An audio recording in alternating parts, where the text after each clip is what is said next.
Welcome to the shop. I'm going to take you through the process that I use to finish handles like this on this beautiful Damascus chef's knife. It is a resin and Russian olive wood, and it can be a little tricky to finish these scales real nice. So let's jump right into it, and I'll show you the process steps that I go through to get a nice finish on these kind of scales. So the first step is going over to the 4x36 and knocking it down. I'm using a 180 grit belt and very delicately, hitting it till the pins are just flush, until it just starts to kiss the actual handle material. You got to go enough that you're going to get a nice flat surface, but you don't want to go so deep that you're going to work forever to get those scratches out. And then we'll head over to the hand sanding station. I'll show you the next step. All right, let's get the knife loaded up in here and we'll go to work. I like to protect the blade with a blue shop towel, make sure no scratches happen because the blade is completely finished. Let's throw her in here. Full disclosure, I've already done the first side up to 1000 grit, and that's kind of what it's looking like. Now we've just started on this side and we're going to work it down. So throw it in here, and just in case I get a little wild with the sandpaper, I've got some protection here on my finished blade. I'm not gonna slide off and scuff that nice Damascus. First step, grab a piece of 400 and then wrap it around the file and start working it.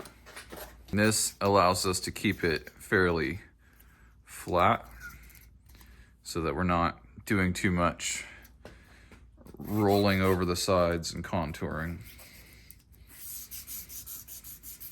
And you'll see right here, I'll give you a closer view in a second, there's like little circles right around where the pins are, and there's a little epoxy, and you want to get that until those circles go away.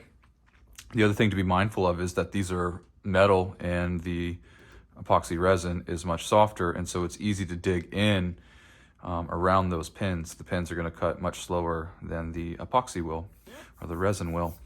So you got to be very careful, and that's why a flat surface at the beginning is definitely helpful to keep hitting that brass. These are aluminum bronze actually, but keep that even. So I'll give you a close-up on it. You can see these little circles. So those little circles, you can barely see it, but it kind of looks like a little dark spot. It'll circle around that pin. You can see it over here as well. It kind of just looks like a different color around the pin. That's what we're going to work until that is all gone and it's all flush. So just keep working that with the 400, then we'll go up from there to a 600 and then a 1000.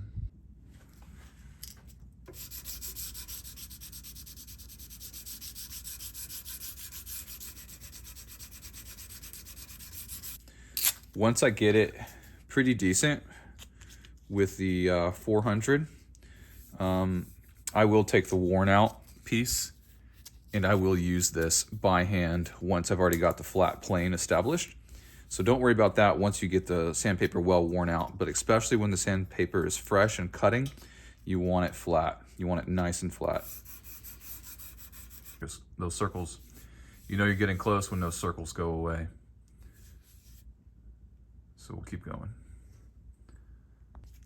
Now, mind you, we already had sanded this handle down actually up to 3000 before we did the glue up.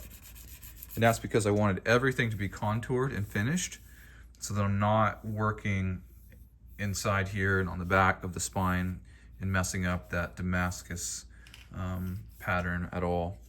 So we're now having to go back over it, but that's okay. It's impossible to really shape everything and get it to blend well once it's already glued up if you're not going to be able to go around those contours. So you do everything as if it's completely finished. Now, don't mind that you're going to have to do it again to just get this flat surface back, and then you'll do a little bit of contouring again when you're done. But mind you, it's worth the taking it to its basic finished state, no scratches in the handle. Because if you leave deep scratches in, and then you do your glue up, and then you're gonna come back and do this again, you may have to bring this plane down so much that now your contours are going to be nice and smooth. So you really wanna make sure that everything is rolling and contouring well, and do that as if it's like gonna be finished off the knife. Then when you do your glue up, you're not doing a bunch of crazy, trying to get everything to flow again. You're just doing this flat surface and then minimal tying in these contours on the edges to radius them again. So we're gonna have to do that a little bit. As you can see, it's kind of a crisp edge right here, but that's okay because I'm just gonna blend it in with this existing nice contour line that we already worked on before. So that's kind of the process and the thought behind it. Okay, I've got it pretty good. Those circles are gone, and now, like I said, I'm gonna take this pretty much worn out piece. I might get into this fresh stuff just a little bit, but now I'm gonna do it by hand. You can see these scratches are still all over, and I'm really gonna focus on this part up here, trying to get that blended a little bit better without going over. And we'll spend more time with the 600 and 1000 grit up here, getting this contour shaped back up and finalized. But I really want to get these scratches out, and it's hard to do that super well when it's flat. You don't want to go over and really start to blend this in too much. So working this very edge can be a little bit difficult. You kind of got to do it by hand. All right, I'm wrapping up the 400, and this is what it looks like. It's pretty loaded up, and doesn't have hardly any bite left in it, but you can see that it's pretty good. Still obviously got 400 grit scratches. What I like to do now is I like to tie them all together, because I may have been working, down here a little bit, so on and so forth, maybe up here a little bit, and I want all of that to be one clean pattern. So instead of just working here as the end, the last strokes, I want everything to just kind of be pulled in the same direction. Kind of trying to start up here, not going over that line, not going over this line, and then pulling off the knife. Now you don't want to pull down and then round this off here. You got to be careful to kind of pull off and float off into space. But then that kind of gets all the scratches kind of looking a little more uniform and not just localized. This is after just a few minutes of working it with the 600, and honestly it looks pretty good. It's coming right along, and it's blending it fairly well. Got both sides loaded up. I'm gonna work this middle, and then we're going to switch over to the 1000 grit and work that a little while, and then we'll put some lubrication on it as we sand with the 1000. But it's looking really good. You see all those white lines are gone, and everything is really starting to blend well. The resin's always gonna eat away quicker than the wood, and certainly quicker than the aluminum bronze or the brass pens. So you've got to be very careful to keep everything even. Last pass with the 600, what we're going to do is we're going to start just working these radius edges a little bit. Even though the sandpaper is loaded up, I don't want to cut a whole lot. I just want to blend this, and it'll go a lot faster even with the loaded up 600 than the 1000. The 1000 is not going to cut much at all. So my last pass, I'll kind of do little circles a little bit, and that'll leave me some 600 scratch lines that I'll take out with the 1000. But I just want to work the radius, blend this in just a little bit, because I've been doing a lot of flat work in establishing a flat plane. I want to blend that plane in with the rest of the contour. So I'm gonna do that with the loaded up 600, which won't cut very much, but it'll definitely cut more than the 1000. The 1000 grit will load up on you very quickly, and it will not remove material, which is good because we're just really polishing at that point. We're getting into the finishing, not shaping stage. So if we're doing any shaping, really the 600 is gonna be the slowest but still effective grit for any shaping, in my opinion.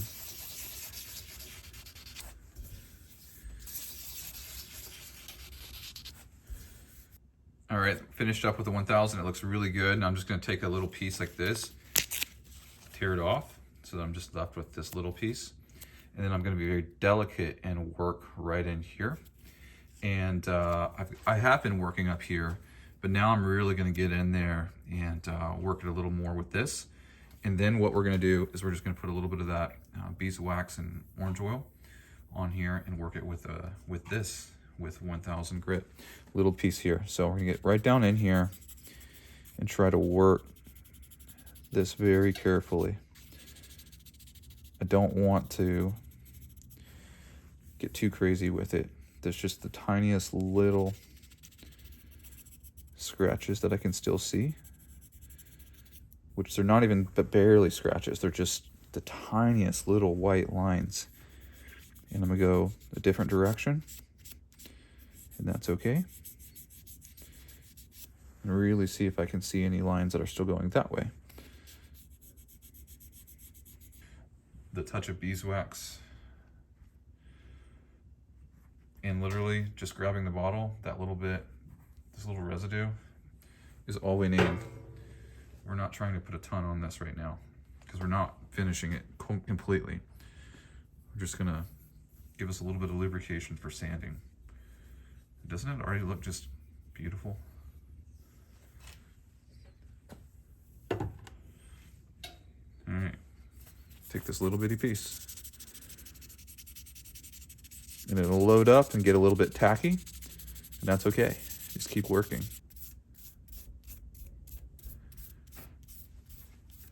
Yeah, that looks good. All right, we're gonna get a clean rag and we'll wipe it off. Let's look at that. It looks so nice. Just look at that. Just clean.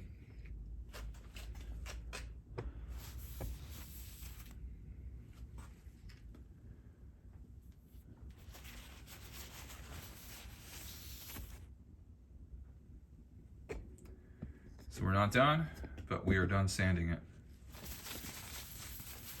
We're gonna take it out and we're gonna look at it, see if there's anything else we just need to really inspect and address. And then I'll show you what the next process step is. All right, took it out. And what we're looking for right now is just a nice satin finish. It has a very smooth texture, no obvious scratches anywhere, and it looks really, really good. So now what we're gonna do is we're gonna take this old trusty Scotch-Brite, load it up with some of the orange oil and beeswax, and we're going to just work this a little bit more by hand, getting into everything but not touching the spine. I don't want to wreck the, obviously the etching on the spine. So that'll do.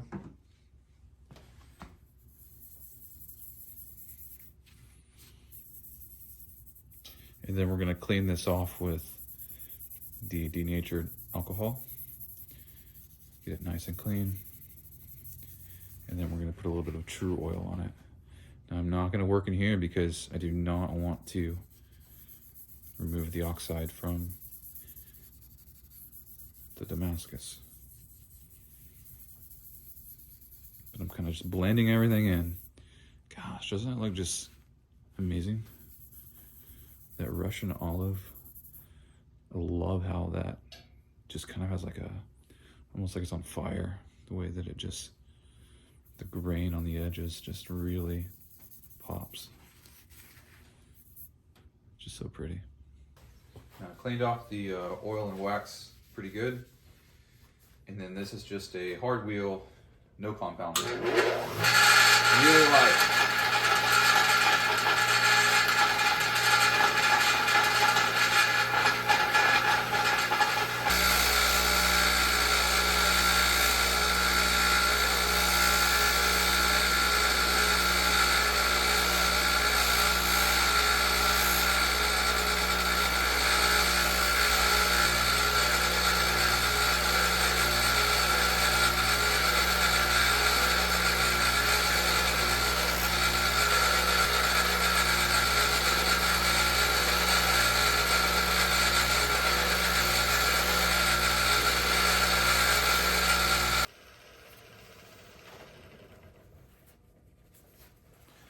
This looks really good.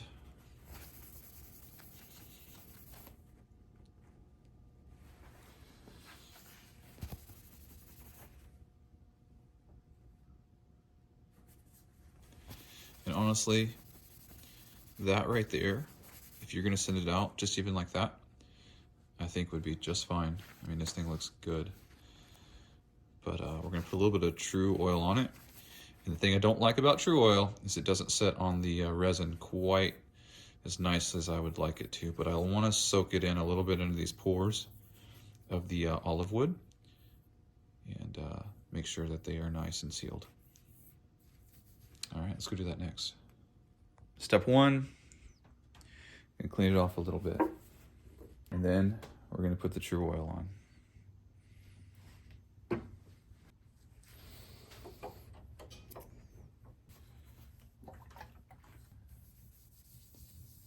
To let the True Oil penetrate a little bit better into the wood grain mostly. It's not gonna penetrate into the resin. Take just a tissue, fold it up a little bit, put the True Oil on. Not much. Thin coats a couple of times is better than one big nasty runny looking coat. So now I'm actually going to take the knife out of the vise here, because I like to be able to move it around and see how the light hits and see where the streaks and whatnot are.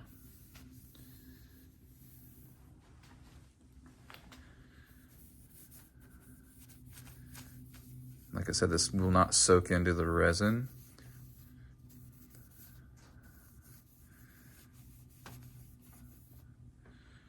But it will soak into that olive wood. So I'm looking for just a nice thin layer.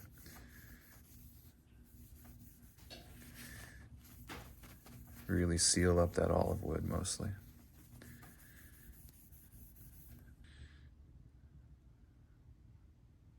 It'll start to get dry. A couple spots. That's okay. Just gonna rub it in.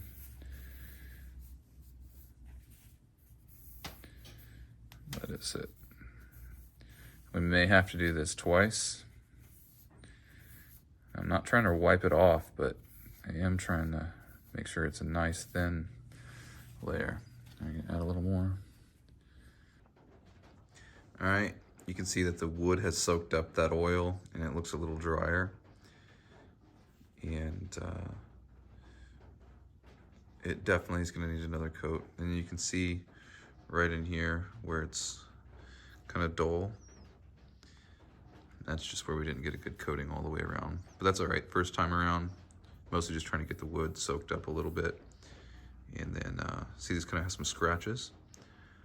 Those might need to be sanded out, or they just might be streaks of the oil. So what I'm gonna do now is I'm going to sand this down with the Scotch-Brite pad and do another coat.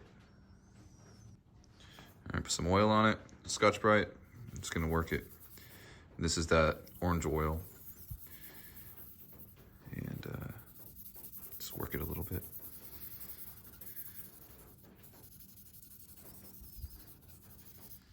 Do both sides. Trying to get those scratches out, trying to even everything out. We're gonna clean it off with some alcohol again and then apply another coat. What I'm planning to do and attempting to do is to build up the coating on the wood and not so much building up the coating on the resin.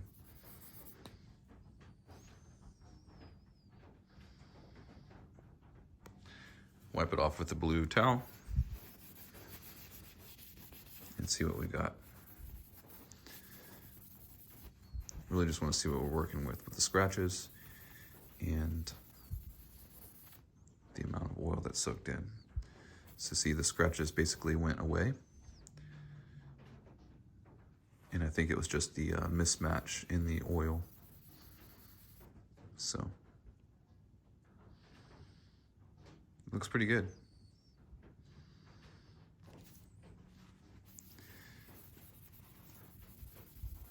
Let's see how this side looks.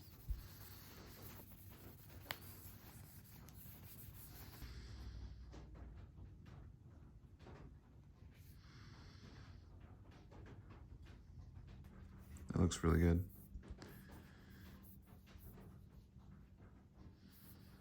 So I think I'm gonna do a little bit more Scotch-Brite, try to get this a little bit nicer right here.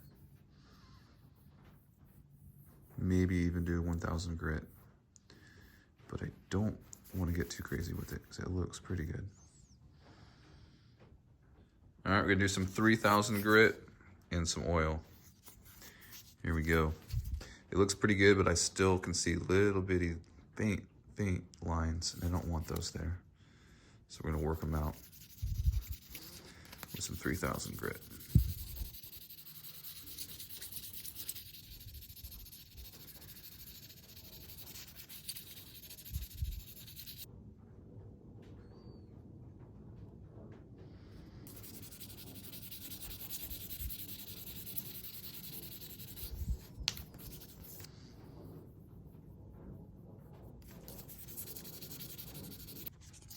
Coming along, working with this 3000 and letting the oil dry a little bit. You see the paper is getting loaded up, and that's okay. It's actually really nice. Give it just a real gentle polish, but still kind of trying to take out any scratches we see, and we're getting really close. I really think that anything we got left basically is streaks with the oil. So once we clean it up really good, take a look at it. But I think we are really close to being there. Go ahead and clean this off a little bit and we'll see how it's looking.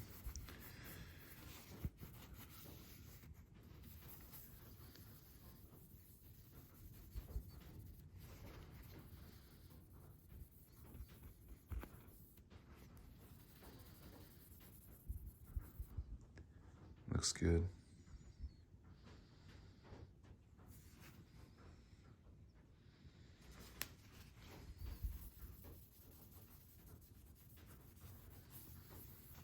It looks really, really good. I know it's kind of hard to tell on the camera the detail, but it is coming right along.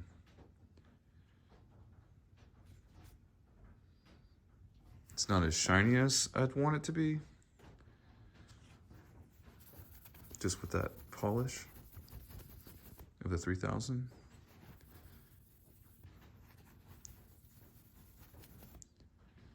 But it looks really good. You can see the tiniest little scratches. When you really just turn it sideways, you can see there's the tiniest little lines. And honestly, I'm gonna see if I can go take it to the buffer and buff those out. But I mean, it's like basically oil streak looking lines. Let's go see.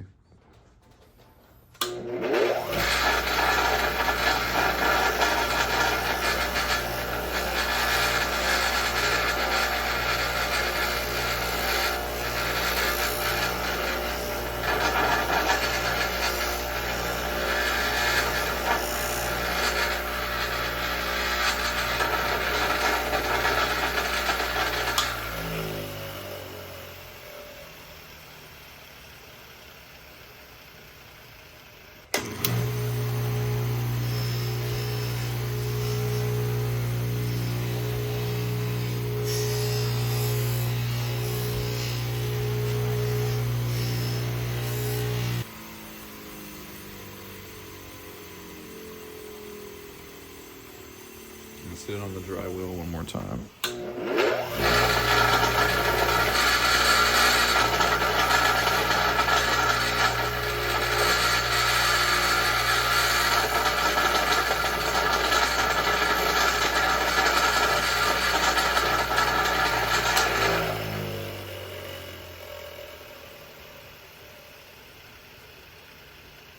Looks really good.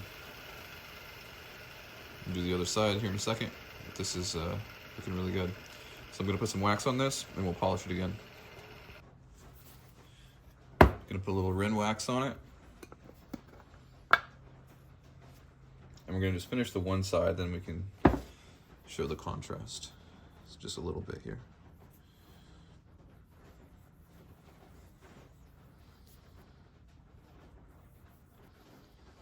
So I'm gonna let that dry for just a second. And then we'll wipe it off with the blue rag, and then we'll buff it again. Clean blue rag.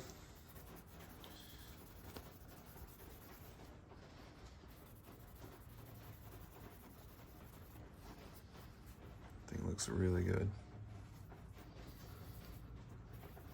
I mean, that looks amazing. Excellent.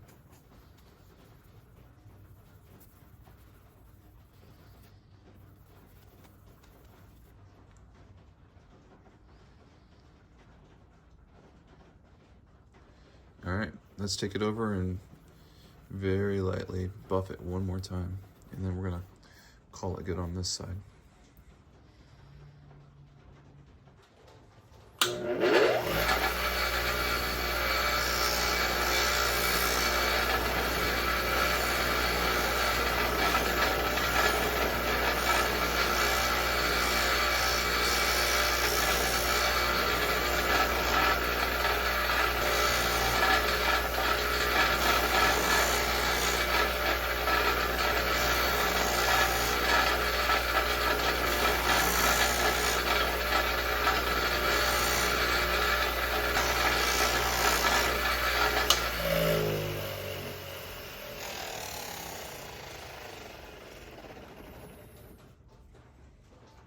Clean that off. I think that's going to be really nice.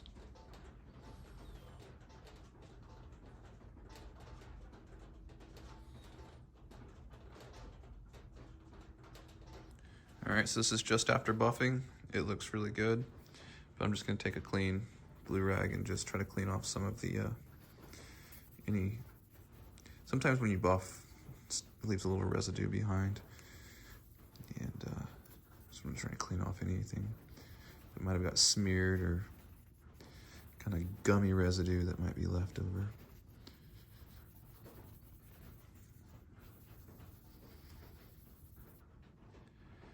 And could you spend more time on it and get it just absolutely like glass? Absolutely, you could. But wow. For what I'm trying to do here, this looks really good.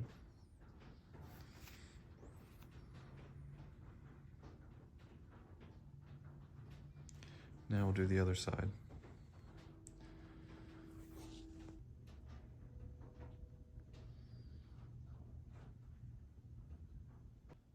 Ready for our final buff. Just put the last coat of Ren wax on it. So it looks a little bit dull right now, but it looks really, I think it's gonna shape up nicely. So just this hard dry wheel. Let's go. I'm gonna use the side.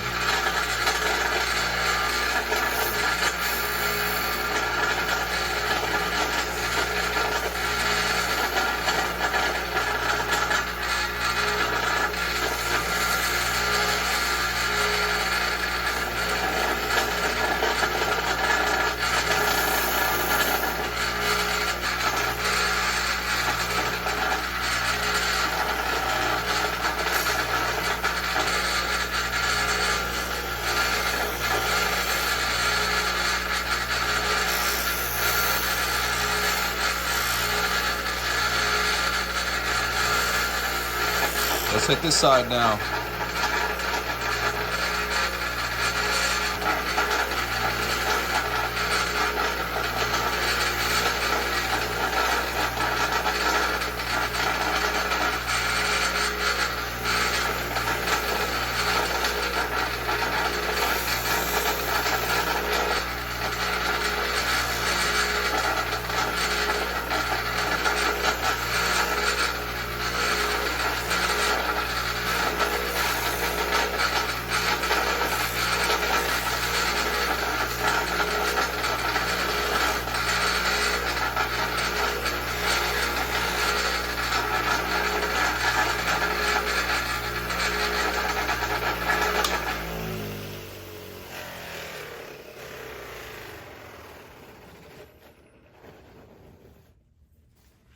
Well, I would say that looks pretty good.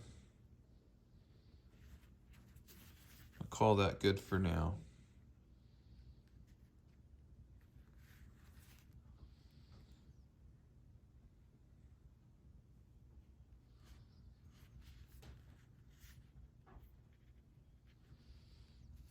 All right, final cleaning. I think this thing is gonna turn out nice. So to kind of recap, obviously we finished it up the best we could off the blade.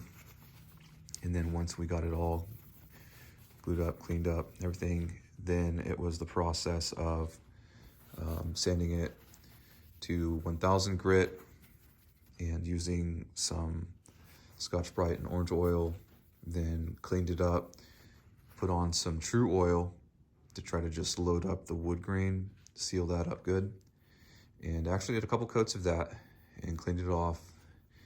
And then after that, we sanded it down again with 1000 grit, then went up to 3000 grit, and then we buffed it, Rin wax, buff again, and clean it up, take a look at it, Rin wax again, buff it again, and then clean it up with a dry blue paper towel. And that is really going to be it for this knife. All right, there she is in all her glory. Well, thanks for following along on this little build, and hopefully it was helpful to you if you're looking at how to finish epoxy resin and wood handles. There's a lot of different ways to go about it. This is a way that I found that works well. Man, it's beautiful when you can get it all blended and flowing together, and that Rin wax as a last coating on that epoxy just makes it shine. That blade's got carnauba wax on it, but obviously, as you saw, Rin wax is the last coat on the handle. You can use CA glue, but in my experience with the epoxy resin and wood, it's really hard to get it all smooth and looking good without any runs, and it's kind of weird putting CA glue over the epoxy resin. But that transparent resin, once it's buffed up and shining with a little wax on it, just looks great. All right, until the next time, see you guys later.